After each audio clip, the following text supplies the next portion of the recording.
이스라엘 왕 오므리 왕조가 어떻게 출발되었는지를 보게 됩니다. 그가 출발했던 것은 바로 그 전에 있었던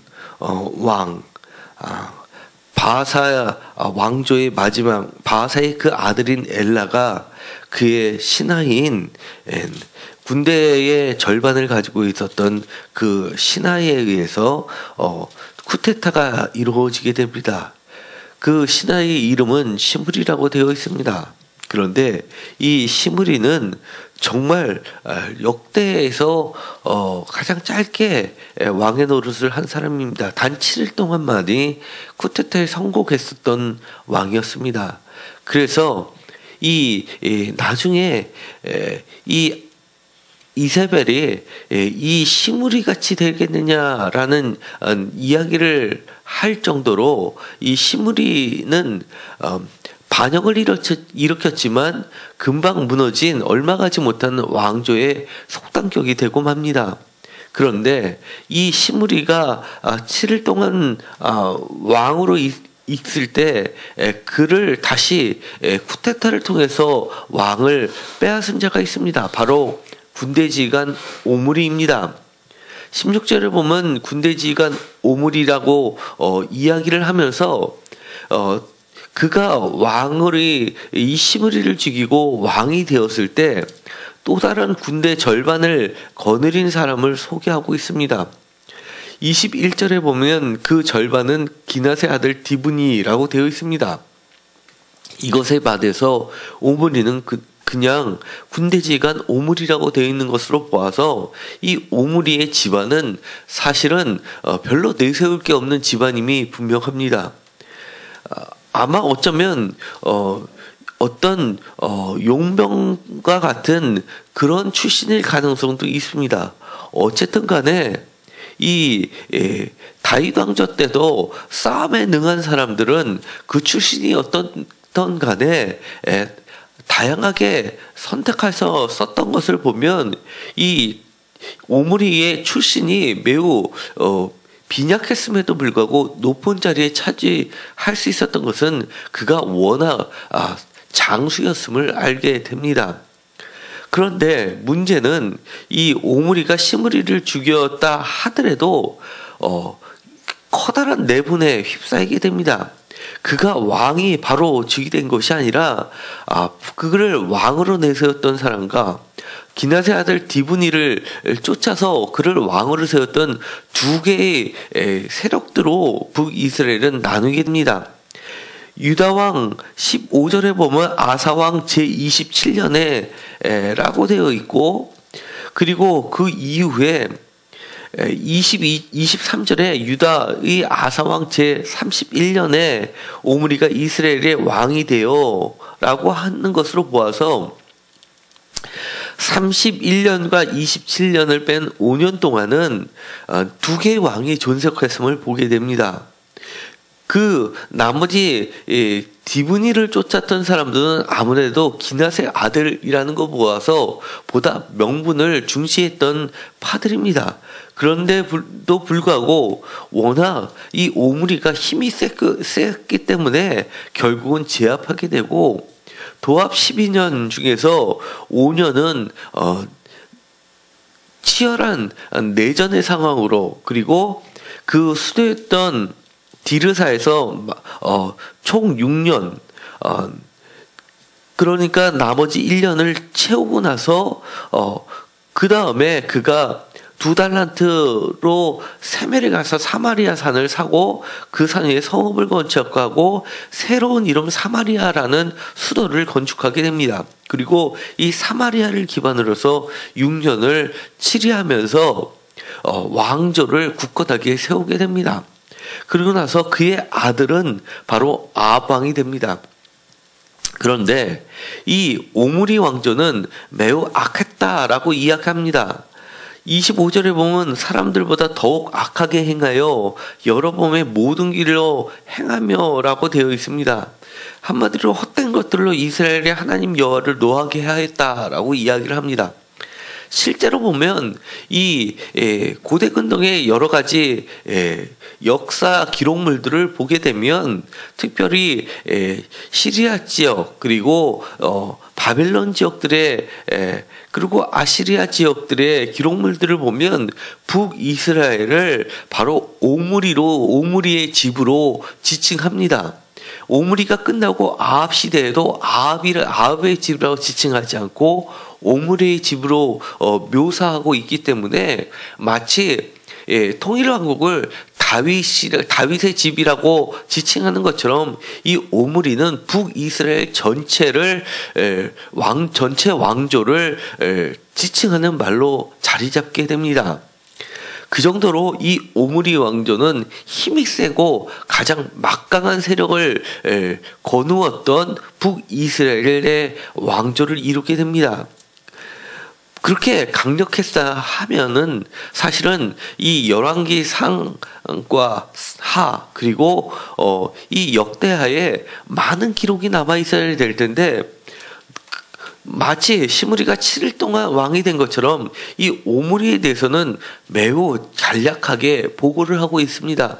그만큼 그의 일생이 하나님 보시기에는 별로 기록될 것이 없다고 하는 것을 말해줍니다. 그의 아들인 아합은 이스라엘 전체 역사에서 가장 악한 왕으로 기록이 됩니다. 악이 더 큰 악을 낳는 왕으로 기억이 되는 이 오므리는 한마디로 하나님 앞에서 이 헛된 길로 가게 한 매우 악했다라고 하면서 나중에 심판의 대상이 되고 맙니다. 그가 왕이 될 때도 정말 쉽지 않은 여정의 길을 갖게 되었고 마치 다윗처럼 기나긴 세월을 통해서 결국 왕을 차지하게 됐음에도 불구하고 그리고 그를 지지하는 사람들이 매우 충신들이 많았음에도 불구하고 한마디로 그들 모두는 하나님 앞에서 악한 무리들로 기록이 되고 맙니다. 우리가 이 기록이 빈약함에도 불구하고 몇 가지를 살펴볼 수가 있습니다.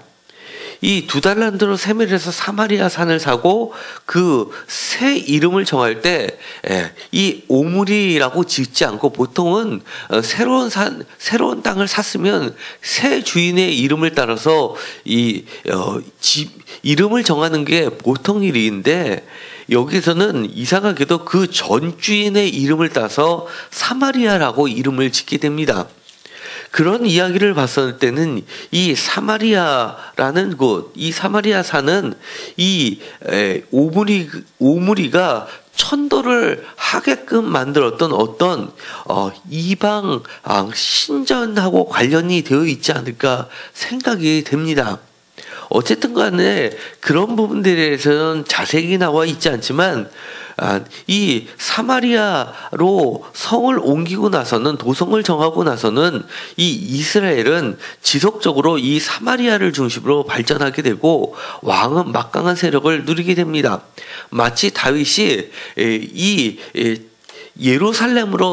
헤브론에서 예루살렘으로 정하고 나서 이 예루살렘이 남왕조의 절대 수도가 되었던 것처럼 이 사마리아는 그렇게 되고 맙니다. 그만큼 이 사마리아는 교통의 요충지고 군사의 중심지가 될 수밖에 없었고 이것을 기반으로 이 커다란 부흥을 이뤘던 것은 분명합니다. 그럼에도 불구하고 한마디로 그의 업적들을 전혀 소개하지 않고 악하다고만 하게 됩니다. 심지어 그의 아들 아합에 가면 시돈 사람 앳바알의 딸 이사벨과 부부 관계를 맺게 되고 그리고 바알 신전을 사마리아의 성에 세우고 아세라상도 만드는 그런 일을 하게 됩니다. 그 정도로 이 사마리아는 기본적으로 사실은 이 야곱의 세겜이란 지역과 매우 가깝기 때문에 야곱의 전통이 있었음에도 불구하고 이 사마리아는 우상숭배의 근원이 되고 맙니다. 이 우상숭배를 기반으로 한 새로운 혼합주의, 야훼도 버리지도 않으면서 그보다도 다른 신들을 더 열심히 섬기게 되는 그런 중심이 되는 안타까운 일이 발생합니다. 이것으로 보면 그동안 이 오므리 왕조가 탄생하는 데에서도 하나님의 예언은 성취되는 일들이 확인되고 있습니다. 16장 1절에 여호와의 말씀이 하나니의 아들 예후에게 임하서 바하사에게 꾸짖었던 말, 그것이 그대로 이어지게 되고 그의 아들 엘라가 죽게 되는 사건을 통해서 마치 이 하나님은 보이지 않고 죽어 있는 것 같지만 사실은 모든 것을 감찰하고 계시고 그것을 일일이 기억하고 계시고 그것이 심판의 중한 죄에 점점 쌓여지고 있음을 이 오므리는 몰랐던 것입니다. 우리가 세상에 살면서 마치 하나님이 안 계시고 안 보는 것처럼 생각하는 사람들이 너무나 많은 것을 보고 안타깝습니다. 이 성경 말씀은 마치 하나님의 예언이 그리고 하나님의 선지자들이 선견자들이 직접 나타나서 말씀하시는 것처럼 이렇게 살아있는 말씀인데도 불구하고 하나님의 말씀을 우리가 성경책을 늘 대하면서도 마치 이것은 책이고 그리고 옛날의 일이고 하나님은 정말 죽어 있는 것처럼 그렇게 생각하는 경우가 많이 있는 것 같습니다. 말로는 하나님의 말씀이라고 하지만 하나님의 말씀이 내 삶에 아무런 영향을 미치지 못하는 것처럼 행동하는 것을 보면 정말 안타까울 수밖에 없습니다. 마치 이 오므리 왕조가 하나님 앞에 악을 쌓으면서도 그 기간은 다른 왕조들보다 가장 길게 그리고 가장 크게 이스라엘에 영향을 미쳤던 것을 보면 마치 하나님의 말씀은 늘 무시됐던 것처럼 보여지게 되기 때문입니다. 우리가 이 아합하면 제일 먼저 떠오르는 게 바로 엘리야입니다.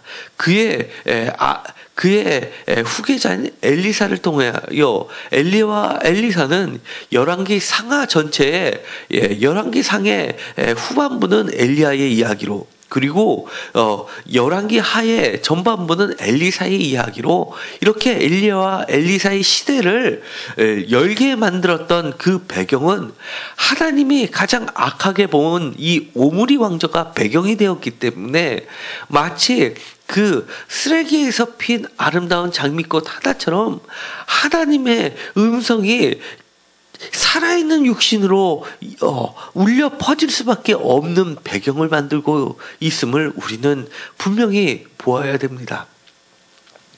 우리가 세상에 살면서 늘 하나님이 우리 앞에 계시다는 것을 다시 한번 각인하고 하나님의 말씀을 접할 때마다 두려움과 떨림으로 우리의 삶의 등불이 되기를 간절히 소망합니다. 마치 사람과의 관계에서 사람이 대화할 때는 그 사람이 살아있는 것처럼 느끼지만 하나님의 말씀을 대할 때는 마치 하나님이 없는 것처럼 생각하는 것, 결국은 하나님이 엘리야와 엘리사를 들어서 정말 피할 수도 없는 그런 심판을 마련하고 있다는 것을 우리가 생각할 때 정말 이 오므리 왕조가 마치 선지자가 없다고 하나님이 없는 것처럼 행동한 것을 보면 우리가 정말 두려울 수밖에 없다는 것을 다시 한번 느끼게 됩니다.